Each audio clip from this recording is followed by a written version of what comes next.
And we are live. Hello, Mandy Herold. Lovely to talk to you again. Thank you. Thank you so much for having me. So, Mandy, we've got a book coming out. Our Talk Trust Feel book is coming out soon, and you have got a chapter in there, and it is packed from the first word until the last one with wisdom and wisdom and wisdom and wisdom. Um, so, I want to talk to you first about that quote that I've got there. I'm not going to read the whole Mm. thing.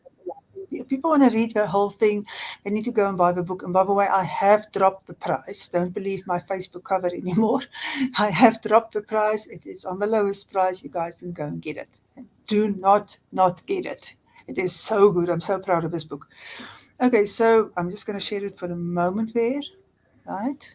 Okay, and it's like so you are you've you've got a job where you inspire parents and children and teachers all the time, and you know you're good at this job, and you've done lots of work on yourself doing coaching courses, and so you're really empowered. But like everybody else, you had your personal struggle, and in the chapter you describe how you it's like nearly incomprehensible when your mother's always believed in you and go and you're amazing and telling you all this beautiful words. Why you had to work through your own personal self-esteem issues. So thank you, Louise. I I have a disclaimer for this interview and for our conversation together that this is deeply emotional, and I am so honored that you asked me to be a part of this book. Because I had an absolute mental block against writing. I have mild visual dyslexia, which means that I don't track naturally left to right. It's reading and writing is hard for me. Like, I'm so grateful that I can speak spontaneously, because I can speak impromptu in front of 1,000 people and not bat an eyelid. But this process of putting into words my journey, so beautifully guided by you, gosh, the healing was really deep, and it still feels quite vulnerable to be putting myself out there like this. And so thank you for holding space for me and for giving me an opportunity to really write my story and be able to reflect in a very honest, vulnerable, empowering way. And so that was just a little intro, maybe. Yeah, but it ties in so beautifully because, I mean, you told me the story separately and then you wrote it in a book Mhm. about how you had to work through your own personal self-esteem. Mandy, for me, self-esteem works like this. You get to a hill, you conquer it. You go for the next hill.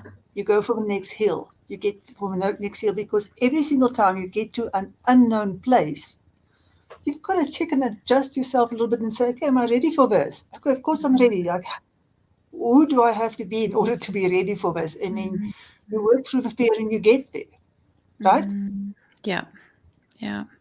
And certainly for me, as I write in the book, as you say, Louise, maybe from an outsider's perspective, it looks like I've had a fairly glorified journey, and I have been really privileged in the spaces and the leadership positions that I've been in. And yet, excuse me, I've got a little bit of a cold. And yet, from a society point of view, it's been all about making the shift from an extrinsic motivation and narrative and language to a deeply intrinsic one. And so that's why I write about my mum, because she has and is still like my biggest cheerleader. And she's just been so selfless in her maternal instinct and in just making sure that me and my siblings have had everything that we have possibly desired. And in terms of like, I know that with my parents, if I'd said to them, you know what, I want to run the Comrades Marathon, or I want to climb Mount Everest, they would say, go for it. You can do anything that you put your mind to. And yet my experience, and with deep love and respect for my mom, is that the way that she's treated herself has been more impactful for me and my self-esteem than the way that she's treated me. And this ties back in with conscious discipline and self-regulation, which I'm really passionate about, in that what is being role modeled for our children. I've been curious these last few weeks, just watching certain interactions between staff and between parents, and them really battling in terms of a conflict resolution space and being able to disagree graciously. And then I always think about, what are we role modeling for our children? And so really this journey and being part of this book for me has really helped kind of put into words what I know to be true about this journey that I've been on. So deep gratitude to you, Louise. Thank you. My pleasure. You know, I mean, you're an educator, really, at heart in actions, and I am. I'm so happy that you brought this example of you following the way that your mother treated herself more closely and listening to her encouraging words, because this is what I say to parents, because I do a lot of marriage counseling, relationship counseling. So this is what I say, especially if there's parents involved. It's such a motivation to start working on your inner world, because I use this example is that the little sponges, they watch you. They're going to suck up what you are doing, what you are saying, how you're treating yourself. And and this is it so reinforces that we actually have to take care of ourselves. And I always say to women who comes to me and say, like, you're going to influence, there's 17 people around you positively. When you work on yourself, and it means that self-love, that self-acceptance, that it, and like, how fitting is this? This is like Women's Day here, right? So it is a woman who works on herself, and I'm not disclaiming women. Unfortunately, there are not as many who are showing up to be that change. It's very often very often it's a woman who will begin the process. And for the men out there who actually does begin this process, and they are some, it's amazing. Hats off to them. But a woman, because they influence so many, we talk to our friends, we talk to our family, we have the most contact with our children. And when we start working on ourselves, our own self-love, our own self-acceptance, we are such a powerful example to other people. Absolutely, absolutely. It's such an encouragement, right? Because certainly in my work with parents, when they say things to me like, "My child is so hard on themselves," and I listen, or they say things like, my son is really battling to express his emotions, and I say, "Tell me more about that."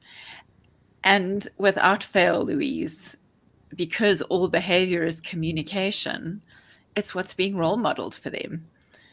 And so my biggest encouragement, if there are any parents listening, is role model how to ask for help. Like explicitly say, gosh, I'm really struggling with this, and I've been really brave and I need some help. Because that permission, especially kind of in the circles that I work in, where parents, where we've got captains of industry and really high profile parents and grown-ups, the children just look up to these parents like, wow, like my mom or my dad could never put a foot wrong. And that's not fair, because it's not true, because that perfectionism is the lowest standard, right? I And will and so sorry go just into perfectionist. We are talking about perfectionism next. Yeah, I love what you're saying. Sorry, Mandy, carry on. No, I just really encourage, and because it's counterintuitive, Louise, when you Mm, talk about like that self love, I think our parents' generation saw that as being selfish, mm, or like you can't put yourself first when you're a mother. I mean, you've got to be this like martyr. That's a true sign of how, and it's just not true, it's and not true. And I not feel like possible. not possible. Mm, And so I love like the work of like even Mel Robbins, where she talks about giving yourself a high five in the mirror. Like imagine if your little people were watching you, just giving yourself some love, just mm. saying, I feel brave and afraid and really, really alive. And that's what I've tried to role model for my children, and how to say, gosh, I'm figuring this out. I certainly don't have all the answers. And I believe in myself to be able to figure it out as I go along. I must tell you the most beautiful story. I was doing a series of master classes for a very special church in London, and during one of these master classes, a mother at the end, when it's questions and answers, she called over her kids, and this beautiful mother and her beautiful children are there, and they all already practicing the affirmations that I taught them during the class. And these two little kids have got their capes on, and they are practicing it. They're like, did it with mom, and mom helped them. So it's like from this day onward, this is how we speak to ourselves. I mean, it's it's goosebump, absolute goosebump stuff. So beautiful. Mm, mm. So And sorry, Louise, I wanted to go back to what you were saying a little bit earlier about the sphere of influence, and how, like, I just know for myself, and I mentioned it in the book as well, that the one factor that sets successful people apart is that self belief. And that's not arrogant. That's not no, egotistical. That is beautiful. Because when you can love and accept yourself exactly how you are, then that what you exude to other people is joy and fulfillment. It's not arrogance and mm, like being full of yourself. It's just like, because I know when I see confident people around me, I find that quite magnetic, and that's what I want to do for myself. I want to give myself that love, and again, that wasn't role modeled for me. So I know Alvin Toffler says the quote, the illiterate of the 21st century won't be those who cannot read and write, but those who cannot learn and unlearn and relearn. And I know that this is so much love of that. your work with Yeah, love that. reparenting Yeah. and kind of that journey, that it really is a journey, because it's not, I sometimes have one step forward and one step back and two steps forward and three steps, and it's a journey, and that's where One that grace comes in. one little hill at a time. When there's self love, it's it's not a bad thing. It's a good thing, because the more you love and celebrate yourself, the less you judge other people. Judgment comes from such a place of lack. You know, the more you love yourself, the more it goes away. It's amazing. But I want to quickly, before we go to the next topic, I want to quickly just jump back. When you said about parents being able to ask for help, and there's another thing, parents being able to say, I'm wrong. I mean, that is so important, because we live in this, I have to look perfect, I have to be strong, I mustn't show weakness, it's shark world. And then we never mirror for our children that it's okay, first of all, like you say, ask help. And secondly, it's okay to be wrong. Everybody's wrong. Like, perfect doesn't exist. 100%. And with conscious discipline, Louise, we've got a phrase called oops. And I mentioned this in the book as well. Oops is our opportunity to practice skills. And when we say, oops, I made a mistake, and you really own that, then you're not berating yourself. You're going, I'm still learning. And Yeah. gosh, I don't know about you and where you live, but Johannesburg feels like a really hectic place at the moment. I mean, it's scary to even just try and cross the road. The road rage and this kind of palpable energy is hectic. And excuse me. And I feel like that comes from a place of everybody trying to be in survival and trying to do the best that they can. And when we role model that, gosh, I'm still learning. We again give ourselves grace, and we give the people around us permission to also say, I was wrong. I was out of line there. I could have dealt with that better. Mm. And I think one of the most disingenuous things that we do as educators, if there's been two little people, she hit him and he pushed her, and you bring them to you and you say, right, now you say sorry to him and you say sorry to her. And then we expect it all to just to be fine. I don't know about you, Louise, but I don't want to be told to apologize to anybody, No, because no, it's not, no. it's disingenuous. And Yeah. so again, when we are role modeling that, gosh, I was out of line there. And it's hard in the moment because you're in Mm. survival, and that fight, flight, freeze is Mm. hectic. So it's like Yeah. you need to take those deep breaths so you can think logically and you can say, gosh, I was out of line. Yeah, I've got a bit of a sore point on that one, because I've been so unfairly treated as a child, where nobody ever stopped and said why. If one person just stopped and say why, not just Mhm. apologize, do different, is where somebody had to say why. We don't ask why enough. We don't stand still and listen enough. Is why is such an important question. Mhm. Yeah. I want to quickly check our comments here and I want to check because right in the beginning, I think you were breaking up a little bit for me. The sound wasn't wonderful, so I want to quickly check with our listeners that the sound is good and see if anybody's got any questions. I can see there's a comment, so I'm Mhm. going to quickly check and see because if there's questions we want to answer. Okay. Oh, Mitch, um, you have such a good question. Please tell Yeah. us more how you're able to self-regulate. That is such a valid question. Great question. Yeah. Gosh.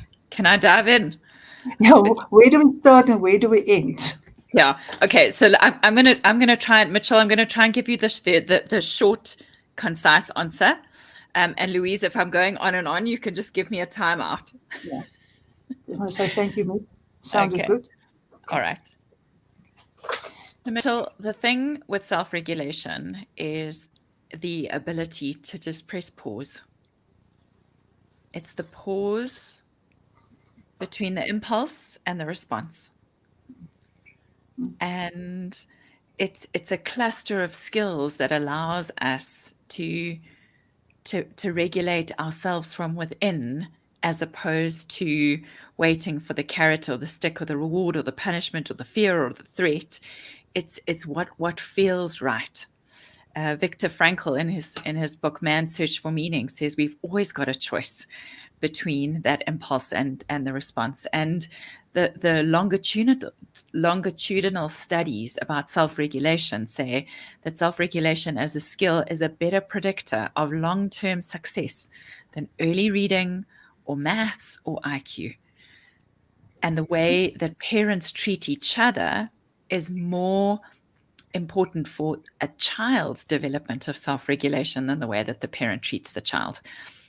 So it's the skill that allows us to delay gratifications, allows us to set and achieve goals despite obstacles, allows for delayed gratification. And I don't know about you, Louise, but gosh, we really struggle with this. And even when I tell my children that we used to watch TV series and we had to sit through the adverts and then we had to wait a whole week to watch the next episode, they're like, what, Mom? That's crazy.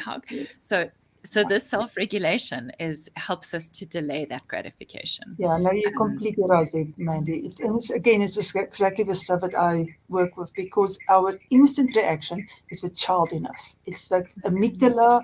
It's the one it's ingrained. It's defensive. It's always defensive. It always defending the little me because mm, amygdala got stuck there. So mm, it's never an adult. My language is go find your adult parents and decide how you want to respond. So, but it's that pause. Once we learn, we don't have to just jump in. And then here's the problem. Sometimes if you actually people think that's very cute to just jump in and you don't get anything, you don't get to say anything. But mm. that's the only drawback of it. At least you're not in the middle of a fight. And just actually being able to articulate that, especially, it doesn't matter the age group of the children that you're with, but like, if if my teenager's rolling their eyes at me, or a colleague is accusing me, or a parent is saying, or even if I get an email, like, how do you just press pause and just take that deep breath? That active calming is a superpower. I've been saying, the guys that do the Marvel comics, like the Avengers, I am challenging them to create a Mr. Composure, because composure is a superpower. To just Yeah. be able to go, sure, I'm feeling really triggered right now, and I'm going to take a deep breath, because I know that my brain can't think clearly when I'm triggered by threat. So I'm going to take a deep breath, calm that central nervous system down, and then I can think about a way You know to what I always say to respond. people is that it's very often the person who's in our space that makes our brain completely unable to think. So our brain goes into that flight or freeze pattern when there's somebody right in front of us. And while we are learning the skills, it's a good idea to say, I'm just walking away, I need a napkin, I'm going to be back right Mm, now, or excuse mm, me, quickly need to go to the toilet. I will be back in 3 minutes. I'm in the middle of this. I'm not going to leave this conversation. So yeah. you can stand there behind that toilet door and ask yourself, okay, what's going on here? Get calm and then go out. I mean, I applied the same thing with making prices for people, in the studio, my gallery. So where I have to make somebody a price for the quote, and I actually mentally and physically remove myself. I walk away, I go do the calculation in the back so that my mind is not engaged with them. I don't feel any kind of people pleasing when I'm not in their presence. I just take myself away, go and go through the facts. And so that just removing ourselves from that until it becomes automatic. Because once it's automatic, we don't need to do it. A lot of us, in the beginning, it's hard Mm, until it becomes automatic, which it does. And that's mm, awesome. mm. And a mantra that I've also used before, and I continue to use when I'm triggered, is I say, this is happening in front of me.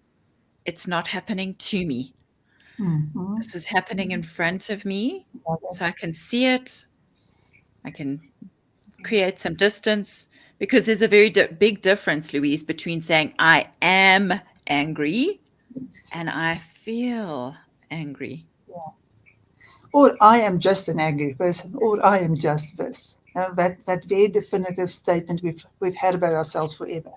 Yeah, it's Mm, not defining yourself, but making sure that even I am not my mm, migraines. It is mm, not my migraine; it's a migraine that I am experiencing. So not to personify any of these things which are really outside of me. Let absolutely. me, let me check Absolutely. if we gave a good sound. What was the next one there? Okay, let me check. Okay. Yeah. All right. Thanks, Mandy. That was an awesome answer. Okay, so I think we want to look a little bit more. Let me just take the comments away. Because I think we want to look a little bit more at perfectionism. Because I think I have another really great quote from you. Let's check it out. I've got three very good ones. Um, oh, they're so good. Where do I start? Let me start with the bottom one. Someone, maybe it was in the previous one. Let me first quick. Sorry, everybody. Let me just Mm, quickly check this. No, still not that one. Okay, maybe it was an email. Um, Studies suggest that 85% of people experience a sense of not being enough at some point in their lives. We're born with all the love inside us. We need to love ourselves completely. Yeah, I mean, you're so spot on, man. You're living about little babies. But for so mm, many of us, somewhere along this way, the self love gets displaced. We think, I'll be good enough if I own the right things, excel at work, or earn just a bit more money. We begin to place our self worth on chasing the external instead of embracing the mm, internal. I mean, this mm, is such a big thing. When the external goes away, that's very often when I see people, when the external has got away, that which we've built that self esteem on. Where do mm, we say, where do we start? mm. So I was teaching a grade 3 class a few weeks ago, and as always in our lessons, we do a check-in at the beginning. How are we feeling? Because I teach in a space called the Curious Cave, and all our feelings are welcome in the Curious Cave. And what these children, Louise, how they are able to articulate how they feel will blow you away. And so that's why I always think, like, when we give children the platform and the language to really be in touch with where they're at, they're astounding. And then somehow, I don't know, the system, I don't know, the narrative of maybe we tell the children they're not allowed to be sad, or let's happy them up with an ice cream, or go into your room. And like what happened to me is those uncomfortable emotions were not welcome because our parents were just doing the best that they could, right? And so it was like, go into your room. When you got a happy face, you can come out. And then what's the message there? You're not allowed to be Exactly. sad or angry or whatever. And so your question about, like, where do you start is again with the role modeling. And so with these grade 3s, one of them said he feels balanced. He's Wow. 8. He said, I feel balanced. And then we had a conversation around what is the opposite of balanced, because the brain likes to learn in contrast as well. And so we came up with all sorts of words about the opposite of balanced, wobbly, unstable. And I thought, gosh, I could think of lots of people right now who feel wobbly and unstable. And I then want and then you people to come and join your grade 3 class.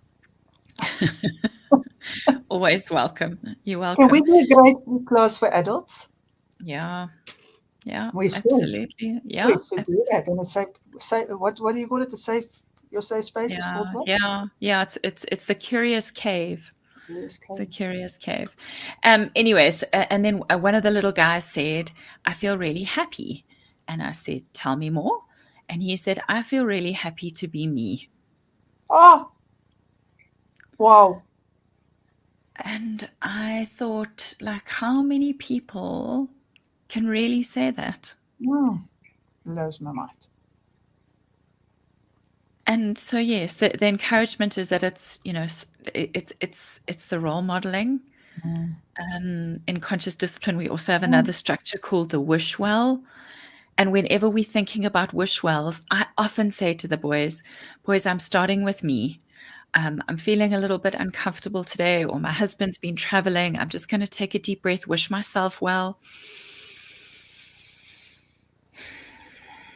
That moment, that pause, that mindfulness.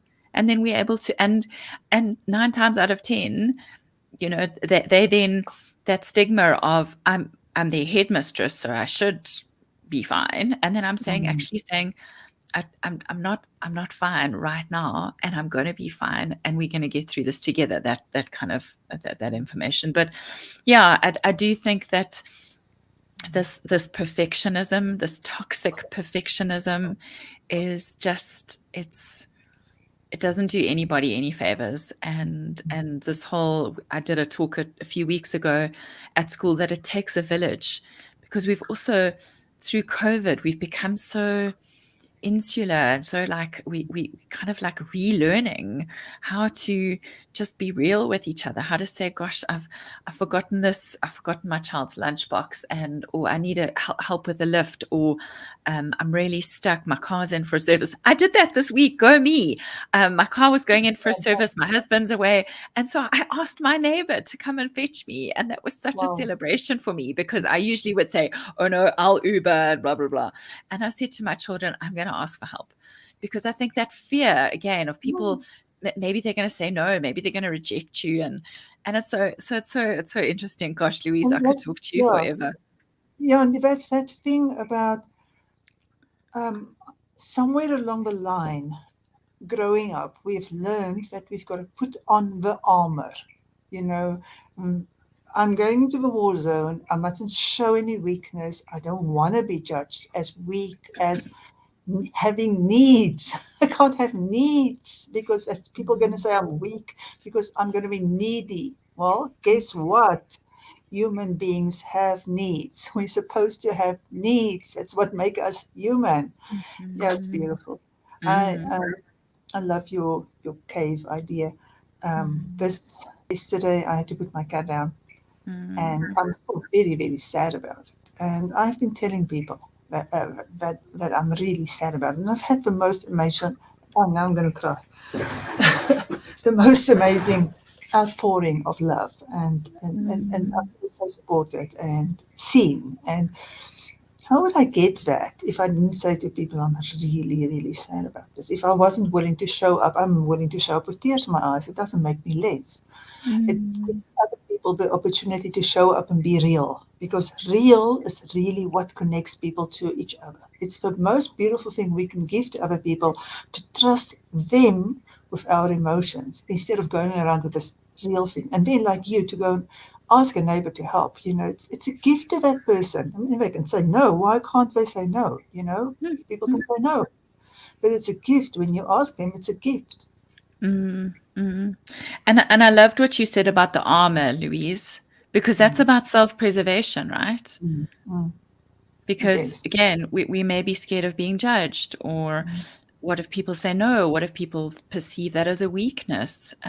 yeah, And actually, that vulnerability, as Brené Brown talks about, that's strength. yeah, And to be able to say I'm not okay yeah.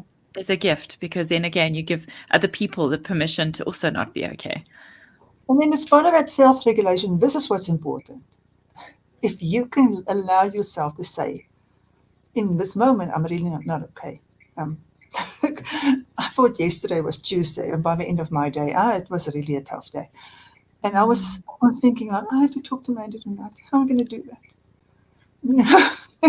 And I was just so relieved that I didn't have to do that. It was such a relief for me last night that I could just be.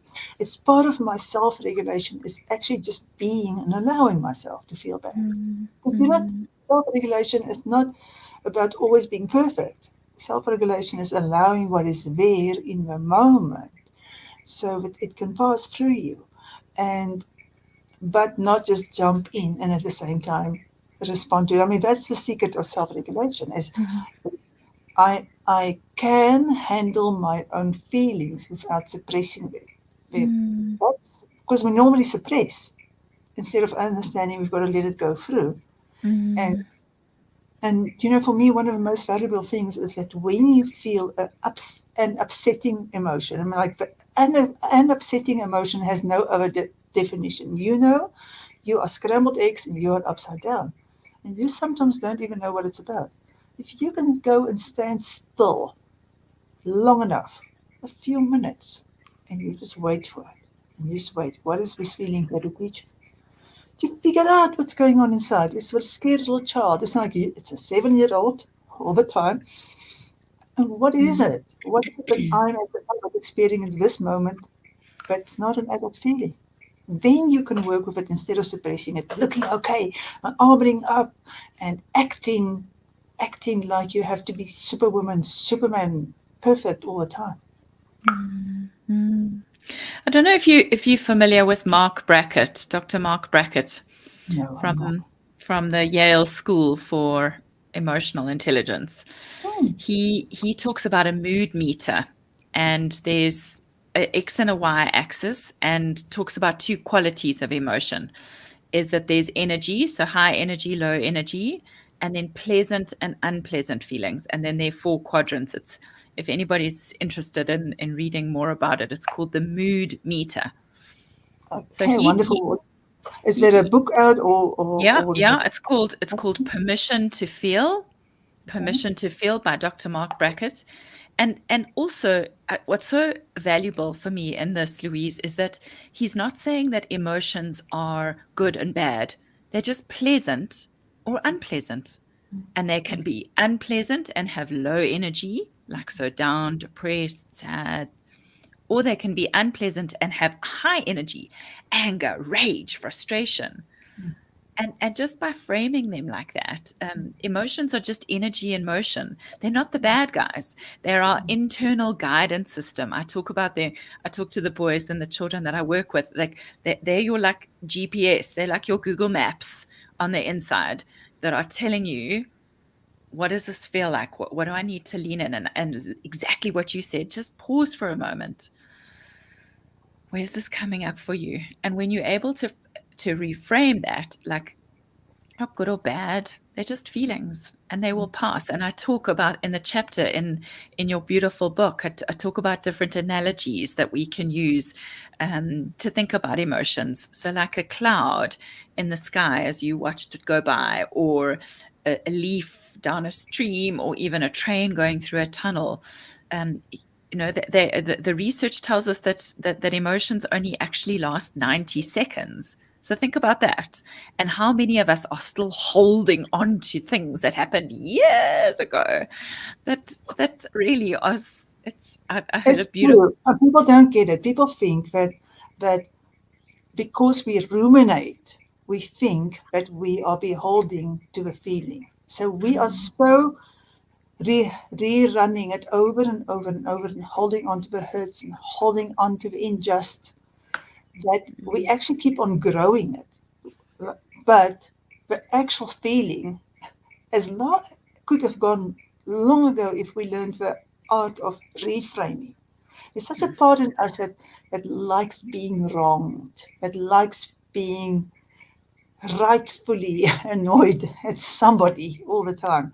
And and those feelings of dissatisfaction become such a normal for some people that we don't even see that this is a perpetual state in which we are walking around and we are not noticing the choice on the other side, mainly because we haven't been brought up to notice the choice. And which is why I'm loving this more movement to being conscious in our schools, because in your school environment, like a mother can go out and influence a whole generation of people to come, and everybody around her. But in the schools, when our parents are, or our teachers are present, when our teachers learn to be present and show up without no baggage, and then let the children show up and be seen for who they are, not through the eyes of the hurt. That's an amazing gift that we can give many generations. Oh, gosh, I'm feeling quite overwhelmed, Louise. Mm. My one of my daughter's teachers the other day said to her she was such a nuisance. Mm. And our brains are they're magnets for negativity, because that's about that self-preservation. And that same teacher could have told her 75 positive things, but what is she going to remember? She could also have said, I am overextended today. I welcome your question, but Yeah. today I am having a problem, because that's what it was. How do you not jump in as a mama bear in that moment? Yeah. It's a journey. And that's when exactly like I said, gosh, sounds like she was feeling really stretched, Mm. and how can we Oh, just extend grace to her? And she's still learning. yeah. And that's also what I've learned through this process, and what I've put together in this chapter of this book is about how we just extend that grace, and how we say they're still learning, because everybody is still learning, Louise. Mm. So when two little people come and said, he called me names, gosh, it sounds like he's still learning helpful ways to Yeah. talk to you. Mm. And Love and it. and and could it be that there's something else happening here? Because hurt people hurt people. And I Yeah. tell the children how anger is sad's bodyguard. So sometimes behind that angry feeling is something sad. And how do you get curious as opposed to judgmental? You do that in a way in which they can understand it. Because for us as adults, the, what you're really telling them is not to take stuff personally, not to make it about you. Because when somebody comes to you with any hurtful behavior, nobody is out to hurt you. And they're like, people do this to me and they were spiteful and they are narcissists and they are like that and they are gaslighting me. It all puts that power in the other person when nobody really is doing anything to you and everybody really is self protecting and projecting. self-protecting, projecting. So it's such a valuable skill to learn not to take things personally. Because if you take the minute you take things personally, and the minute you step out of your power to reframe and use lessons, you are empowering the rest of the world, and you end up being disempowered. I have a lovely story to tell you. So 3 weeks ago, we had our school, our big celebration at the school, and around the suburb for 3 weeks prior to that was like one way, one way, one way, one way on the 23rd of July. Anyway, so I was in a hurry and I was driving my daughter and somebody was coming up the wrong way. And because I was triggered and because I was late and because I was like, these bloody people, can't they read the sign? And my 13-year-old just looks at me and she goes, Mom, they're still learning. Love it. Love it. So that's what you want, right? That's Yeah, what you yeah. want. And in that moment, I nearly did try and kick her out the car because it was like, Yeah. enough, But enough. yeah, but I do teach my younger clients. I teach them the power of, Mom, would you like a do over? We do make sure the mum knows it's coming. Mum knows this is going to be coming.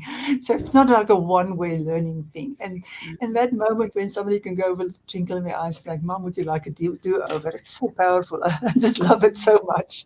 It's like Mm, mm, that's a happy dance moment when you hear a, a, a daughter, a son have just pulled their, or a husband or a wife have gone mm, very calmly. Would you like a do over? mm. Because we And all how, get to get yeah, from time to time. absolutely, Louise. And how powerful for like a couple to role model that as well for the children are in their space. Can we do a do-over? We could have done that better. Let's try again. Yeah, or you yourself, when you realize, oh wow, last night I was very short and snappy, and it was because I was really thrown, and yeah, uh, and and I had to apologize afterwards. I had to say, "Oh, look, my husband burned out our supper.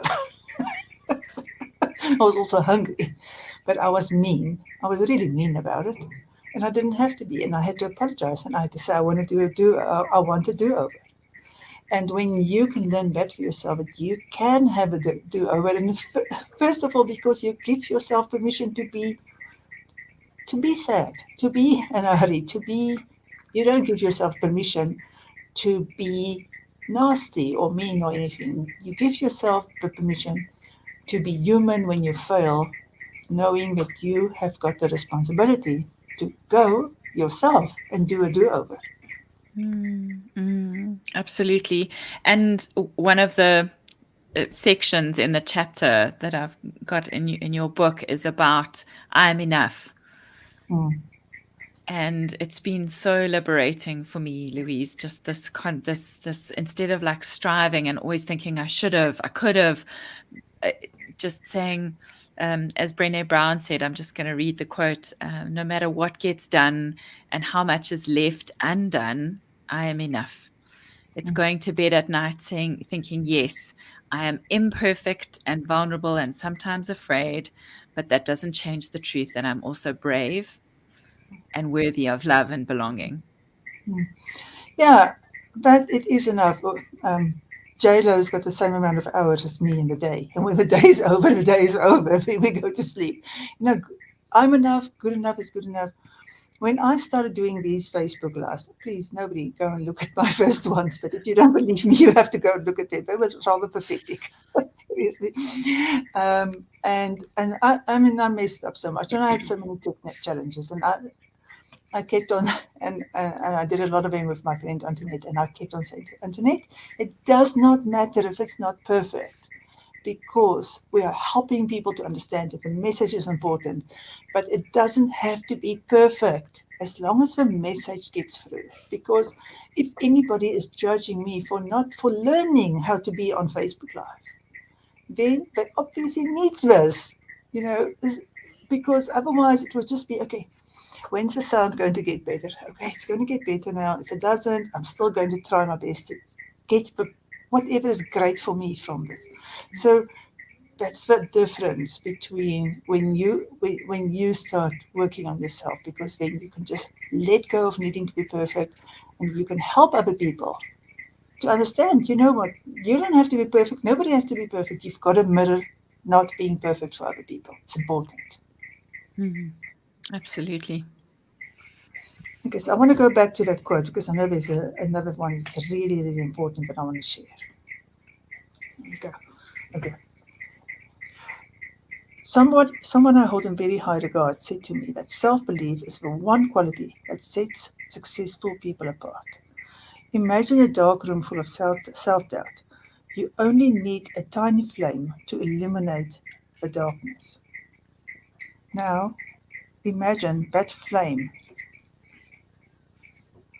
is the light of your self-belief. I just love Mm. it. It's like you, through you believing in yourself, make things look possible for other people instead of judging yourself, being full of yourself. And, you know, it's like I will be, I can be a light for other people. Mm. Mm. Absolutely, and we know only too well as South Africans that this load shedding has been a challenge, and and I actually I was thinking about that when I was writing this quote, is that it can be pitch dark, and you just need one little flame, and it's almost like that beautiful song, like this little light of mine, I'm gonna let it shine, and it takes one little flame to be able to illuminate just the path ahead of you. And that sounds really cheesy, Louise, but I think in imagery, and I'm a visual learner, and so I love that. No, Mandy, And you know what? Cheesy. It, look, I do love cheesy. I have to admit that. I love 70s songs. I have to love mm, cheesy. but but the need out there, the amount of desperate people who are looking okay, the amount of people out there behind the perfect facade, making do, and feeling themselves unraveling a little bit more, tiny little bit. And the amount of people who don't feel that they fit into society. So social anxiety is enormous. And we just didn't have the tools to get us to a place of self-belief. Self-belief changes everything in yourself. And to if I know people say to me, yeah, but Louise, it's easy for you. I'm sure people say, yeah, but Mandy, it's easy for you. And they don't understand because nobody has seen us when we were really at a place. I've been at a place where I was roadkill. And before that, before roadkill, when I still had all my external self-esteem, I was feeling great. And even before that, there was something that if you looked very carefully, you would have noticed. I'm very self-protective. I'm very hard for me to let people in. I'm very careful about who I trust with my inner confidences. So that very careful thing, and the curated look on the outside, just so that you can feel accepted. But just that change when you become easy in yourself and you learn to accept yourself. Just that change to go, it's fine. So self-esteem, self-belief, all the components of self-esteem is the deal breaker in this world. When you learn to truly love and accept yourself, it changes everything. mm, mm. And I talk again in the chapter about this internal CD-ROM, about that inner critic, about that people refer to it as like a roommate, and that voice inside your head that goes, who do you think you are, and you're not good enough for this, and like, look how fat you are, and like that. It's about being intentional with reframing and catching those thoughts and saying that's about, like, it's your brain's job to keep you safe, not make you happy, Louise. I'm going to say that again. It's your brain's job to keep you safe, Yeah, not make you happy. And yeah. so it's about catching those thoughts and saying, hey, there's a different way. There's a different way, and I'm learning to express a kinder, gentler, Mm. more compassionate narrative that I am still learning, and I'm a work in progress, and that it's a journey. Certainly has been incredibly valuable for me. I was on anti-anxiety medication for 14 years before Wow. learning really about how to reframe these thoughts and this inner critic to say, hey, like, hey, roommate, hey, inner critic, I'm not loving living with you right now because you're not serving me. So actually, let's do this a different way. I've got a friend who used to be a group member who says she's talking to the village people, and and the village people are not in charge anymore. She's now learned how to talk to the village people who once in the head, village people. Mm, You know, mm, I always think about that YMCA song and the village people and how they're all very different. They all have very different roles to play. And we let them into our life to come and make the music they want to make. And to take the roles that they want to make instead of us being the one who directs it by talking to the village people and telling them, no, that's not necessary. We don't have to do that. We we can mm. start to examine what we want to let into our life. Mm, mm. And maybe that's a good point to kind of circle all the way back. And that this chapter for me is called From Berating to Celebrating, how to Mhm. stop listening to yourself and start talking to yourself. Love it. And so again, thank you so much for this opportunity Yeah. just to put my heart onto paper. I really didn't think that I could do it. And you've just been so unbelievably supportive and kind throughout this process. So thank you. And a little bit of bullying too. With the best intentions. Let me go back to our remarks before we finish off. So anybody now remember, this is the time of the night when we start to get hungry. You need to get your questions in very fast. So, so let me check here. Okay. Okay. All right. Mitch, you know what makes me happy? It's the hearts. Thank you so much. Everybody, please give us a few more hearts. I don't see enough hearts there. Maybe at the top, I don't see enough hearts. I can see how many people are watching where on the different platforms, but not enough hearts, people. It makes me very happy. Okay. Any more questions? You've got one last opportunity to put some questions here if you want. And I will, like always, I will come back tomorrow and I will go and look at the comments and see if there's any questions. So if you want to have questions, Mandy, you will please also go back in and see if anybody has any questions. Just tag us. Just do an tag us, and we'll come in and dear Facebook will let us know and share this. We all know parents, we all know teachers, we all know people who do all these things, all this perfectionistic stuff, and all this looking okay to the world when we know we're not really okay inside. And Mm, share the love because somebody out there needs to hear right now today. Everybody who's coming in and watching the replay, well, you're also really important to us. I'll come back and check all your comments. Thank you. I know a lot of people only come in and watch the replay. So thank you so much for everybody who's taken the time to watch and to comment. Thanks, Mitch, for all your comments. And until next week, and we'll see you. And don't forget, buy our book. Really important. Thank you so much, Mandy. So much love to you and much appreciation. mm. Thank you, Louise. Bless you.